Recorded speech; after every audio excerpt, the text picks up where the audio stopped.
At all times, social pedagogy has been about building a relationship between the individual and society. As each era and each society have their own specific societal challenges, interpretations of social pedagogy have received different emphases at different times and in different societies. It is reasonable to ask what is characteristic of today's social pedagogy when viewed in relation to the societal and planetary challenges of our time. According to Millennium Ecosystem Assessment, written by 1,360 scientists all over the world, already in 2005, human activity is putting such strain on the natural functions of Earth that the ability of planet's ecosystems to sustain future generations can no longer be taken for granted. We are living in mid of planetary crisis. In the era of planetary crisis, human life and well-being is intertwined with planetary systems.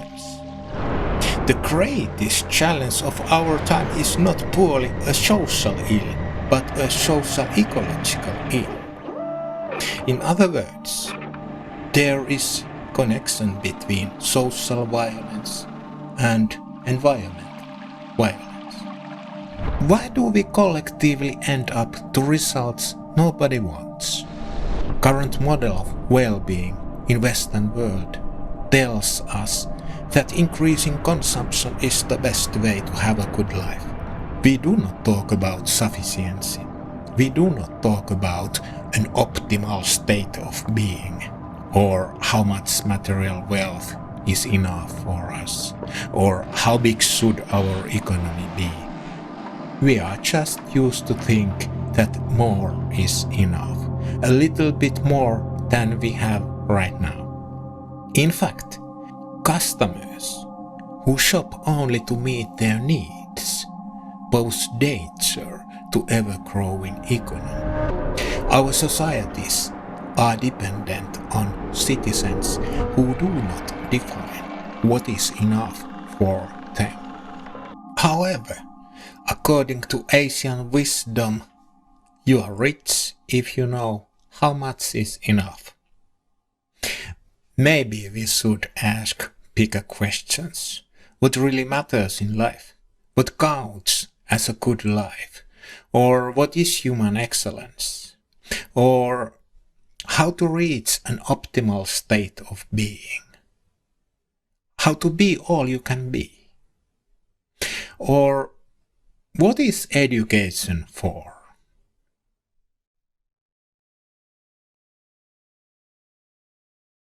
Next, I consider the kind of pedagogy that could support transformation of the human conception of reality at individual and community levels into a form that recognizes the connections and interactions between people, society, and the planet, and builds an ethical orientation.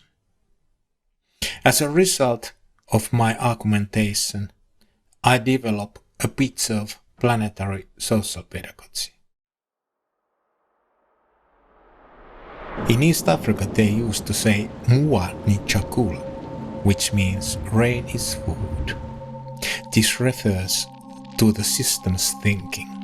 Our planet is a system of the interdependence. All components support each other. Effects of everyday choices occur far away from us. My behavior affects other people, nature, and economy locally and globally. The challenge is to identify what kind of systems we are associated with in our everyday life. Systems thinking focuses on relationships between elements. This is the reason why we need spatial orientation in our education. Nowadays, local and regional and global living environments overlap. Citizens circumvent national borders using the internet. They make friends and buy goods and services globally.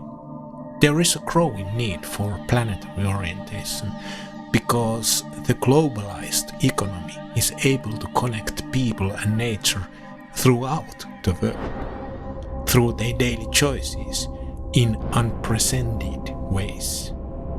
At the same time, the ability to understand the cycles of materials and the impact of everyday actions is disappearing. The temporal dimension of everyday life is associated with the past, the present, and the future. Even if the future is abstract and invisible, human activities will ultimately be judged by future generations. The question is, how will we be remembered by future generations? From the perspective of history, it would appear inevitable that a systemic transformation is needed for the flourishing of humanity, because business as usual appears to lead to dystopia. However, a sustainable future cannot be built without learning from history. The future is a result of our collective actions today. A bundle cannot be fastened with one hand. This wisdom is from Sierra Leone. On a finite planet, integrating the human and non-human world is becoming an imperative. To be able to flourish in co-evolution, human beings need to assume a planetary responsibility that broadens their circle of morality. Therefore, I propose that the circle of morality needs to be associated with a sense of responsibility that varies between individual, collective, and planetary responsibility. Planetary responsibility combines human and non-human reality. Planetary social pedagogy is creating hope in dystopia. It is based on the fact that human life is a part of the complex social-ecological web of life, which requires human beings to expand their circle of morality into a more than human world. By doing so, people learn to take care of both human and non-human world in their everyday life. Lianchen thinly has said, "Happiness cannot exist while others suffer. It comes only from serving others, living in harmony with nature and realizing our innate wisdom and the true and brilliant nature of our own mind." What is education for? Maybe the quality of education, society, and culture is determined by Earth we live for the next generations. Maybe we need full humanness as a goal of life. The aim of an intelligent, living, and sentient human being is not only to adapt to changing environmental conditions, but also to strive to act in such a way that the evolution of the human beings and other species can take place in harmony. Elements of human flourishing are non-material. They can increase forever. But standard of living is based on material things.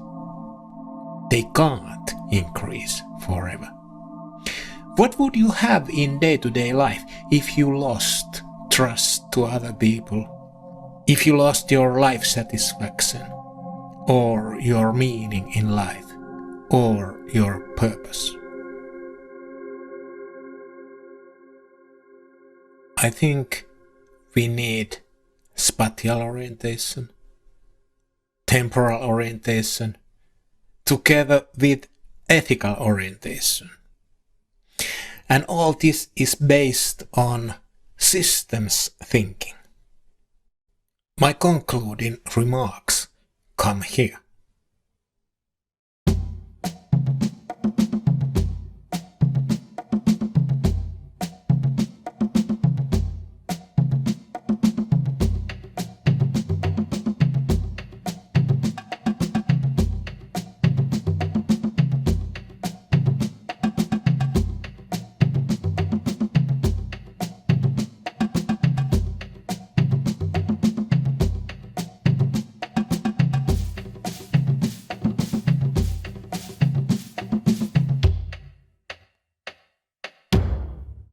In Nigeria, they used to say, "Hope is the pillar of the world."